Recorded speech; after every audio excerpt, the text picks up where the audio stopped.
This is the doom and gloom portion of my day, I guess, because I have these bad, stories like you'll see in a minute. So let's read the comic so we can have a little happiness in our life here. You need to go out and connect with young voters like Bernie Sanders, Mrs. Clinton.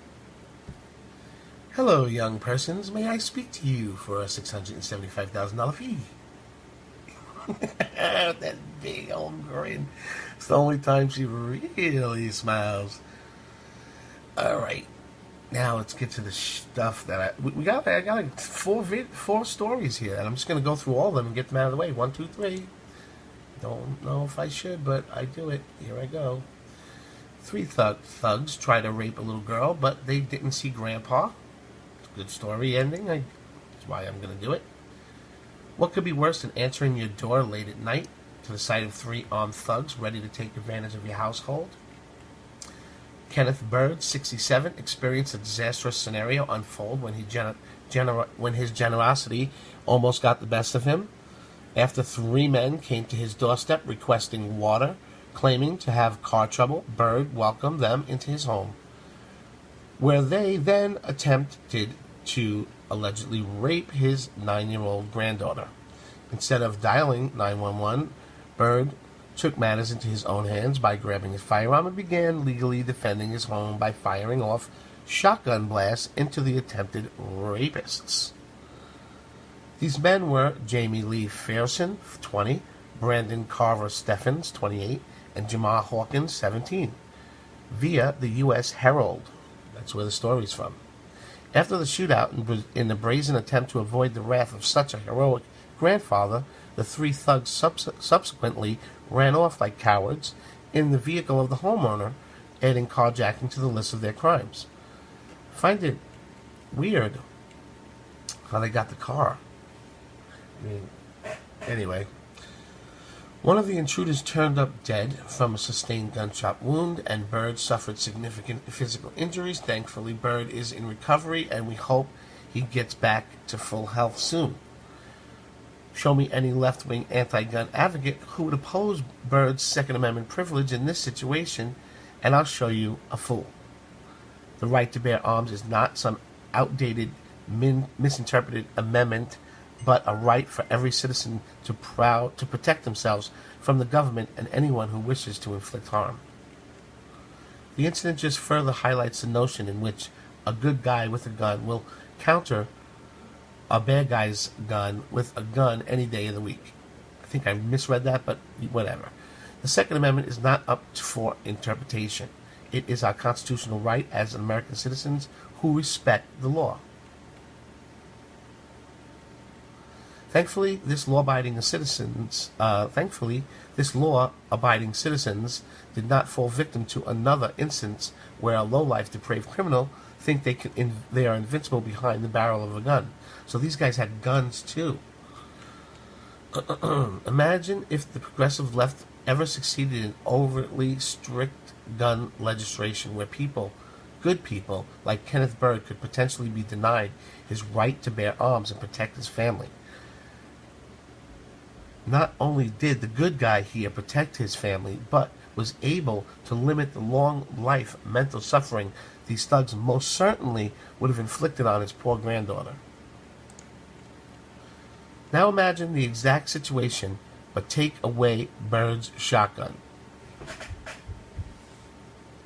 What do you think about the actions of this grandfather Bird? Comment below. Let us know what you think. Let's get to the next horrible story. I just did this story. I should have thrown a little bit of this in there, in the middle of this. Maybe I will. Muslim teacher calls for dead infidels, then gets nasty surprise in a Texas classroom.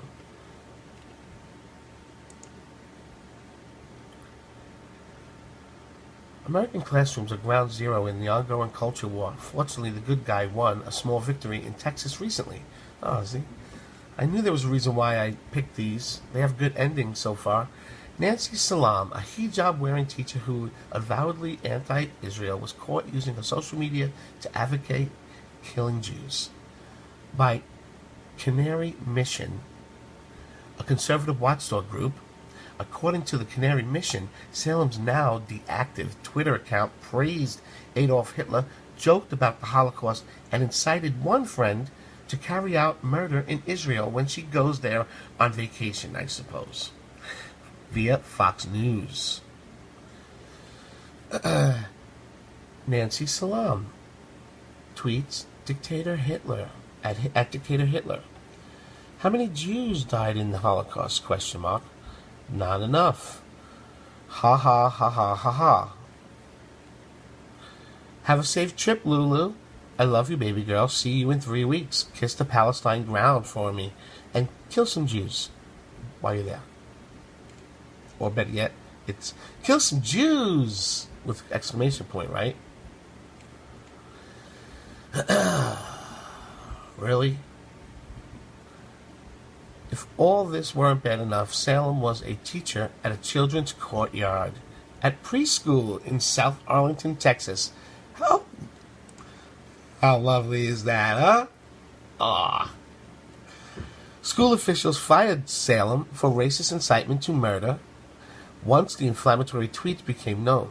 Salem is far from a Muslim educator Salem is far from the first Muslim educator to be caught espousing anti-Semitic, anti-Israel, and anti-American views. In 2014, University of Arizona professor Musa Al-Gharbi claimed that the U.S. military is a bigger and more dangerous terrorist organization than ISIS via Fox News. Al-Gharbi also claimed that the American troops are anti-Muslim rapists. Similar views were voiced by Stephen Salita, an English professor of the Palestine extraction, in an article published by the Salon. So we know what the hell we know about Salon, right there. Salita told researchers to stop thanking American troops because they are uniformed murderers. Furthermore, Salita took to Twitter to call Israeli a genocidal nation whose treatment of Palestinians is comparable to the way in which the U.S. government treated Native Americans. Yeah, right. After a long legal battle in which Salita sued the University of Illinois Champaign-Urbana, which rescinded their offer for professorship to Salita for suppressing his academic freedom, Salita eventually won $875,000 and agreed not to work for the university. Oh, yeah, nice. Via Chicago Tribune. Believe it or not, many U.S. colleagues invite U.S.-known Muslim terrorists to speak at their campuses. Others have divested from Israel and allow for pro-Palestine and pro-terror groups to operate openly on their campus via Stop the Jihad on campus. U.S. university high schools and now preschools are hotbeds of such radicalism for many reasons. On the one hand, even native-born non-Muslim educators have been so thoroughly indoctrinated by the neo-Marxist hatred that they see their profession as a way to pursue anti-American propaganda. This is why American schools do everything to denigrate Christianity and nuclear family and American history. This is bad, people. The other major reason for the decline of our schools is that so many of them are dependent on foreign money brought in by foreign students, with the biggest donors coming from their deeply anti-American countries like China and Saudi Arabia. It's time to clean up our schools, remove all anti-American teachers, and remove all officials like Montgomery County, Maryland Superintendent Jack Smith, Dr. Jack Smith, who called concerned citizens racists when legal immigrants rape their daughters in school via town hall. Let's take our country back one school at a time. What do you think about the firing of Nancy Salam and everything else I just said? Comment below. Pause it, comment, and then let's go to the next horrible story. Yeah, there she is. Doesn't she look nice? Wouldn't you think she's just a nice person? Working with your 6-year-old and 7-year-old, 5-year-old. Watch. Trump conservative posts horrifying last video ever. Watch before it's too late. Or do we want to do breaking? Top Republican calls for arresting sanctuary city leaders. Agree? Well, we'll end with that. Maybe I don't even want to do this one. This one seems weird. Like, it's got the, I don't know, watch Trump conservative post horrifying last video? How do I not? Oh, this is the, no, he's getting, no. No, man. Breaking. Top Republican calls for arresting sanctuary cities. Often lost among the debates about illegal immigrants is the fact that it is obviously illegal. If you break the law, you have to face the consequences. The David Horowitz Freedom Center wants Judge Janet Napolitano, the former head of Homeland Security under Obama, arrested and tried for sedition for allowing sanctuary campuses to exist. The conservative group is also spearheading a campaign to defund 11 universities for being sanctuary campuses, reported by the Fox News. The center's call to action includes posting flyers all over campuses telling students about the corrupt and illegal politicians ruining their education and their country and their future for real. In particular, since Napolitano leads the University California Board of Regents, the David Horowitz Freedom Center plans to target the University of California school system, which is known for being one of the most left-wing organizations in the entire country, reported by the Front Page magazine. The center's foundation, David Horowitz, knows better than anyone else the true depths of depravity on America's college campuses. Back in the 1960s, Horowitz was the son of an American Communist Party member and leading light of the New Left. However, after years fighting on behalf of the radical left, Horowitz turned the other way and began fighting back against left totalitarianism. More than anyone else, Horowitz has exhaustively studied just how much American universities, which are controlled by Marxists, Maoists, and other anti-American types, are responsible for radicalizing the youth and destroying the country, reported by David Horowitz at the Freedom Center. As part of Horowitz's mission, the center often takes the campus left head-on by sponsoring conservative speakers. Often these speakers are shouted down or otherwise stomped from pursuing their First Amendment rights by federal or feral leftists. I apologize. Once the most brazen assaults against free speech occurred in the University of California, Berkeley, when conservative speaker Miley Yiannopoulos was forced to cancel his talk due to left-wing violence.